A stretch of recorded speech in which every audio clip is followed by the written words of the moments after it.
The call came just as Alexander Reed was about to step into the boardroom. The room was filled with investors, all waiting for the final decision that could make or break his billion-dollar empire. His phone vibrated in his pocket, and for a moment, he ignored it. But then, the screen flashed a message that froze him mid-step. "This is St. Mary's Hospital. Mr. Reed, you're listed as the only emergency contact for a Miss Emily Carter." His heartbeat stuttered. Emily. That name hit him like a wave of memories he'd buried deep. Without saying a word to anyone, he turned on his heel and rushed out of the room. The world outside blurred as his driver sped through the streets. For the first time in years, Alexander didn't care about meetings, stocks, or profits, only about the woman who once meant everything to him. Emily Carter had once been his personal assistant, the one person who challenged him, grounded him, and reminded him that beneath his steel exterior, he was still human.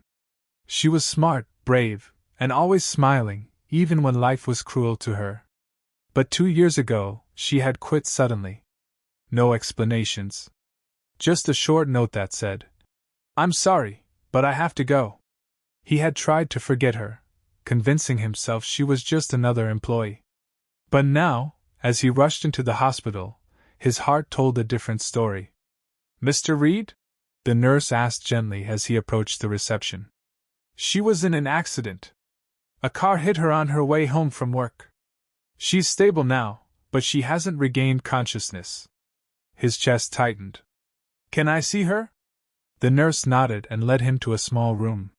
There she was, lying pale against the white sheets, with wires and machines surrounding her. She looked so fragile, so unlike the woman he remembered who used to walk into his office confidently with her notebook and a cup of coffee for him. He sank into the chair beside her bed, guilt pressing heavy on his heart. "Emily," he whispered. "Why didn't you tell me you were in trouble?" But she didn't answer. Only the steady beeping of the heart monitor filled the silence. Days passed. He canceled meetings, turned down projects, and spent every moment at her bedside. The doctors said she would wake up soon, but time felt endless. During those quiet nights, he learned more about her than he ever had before.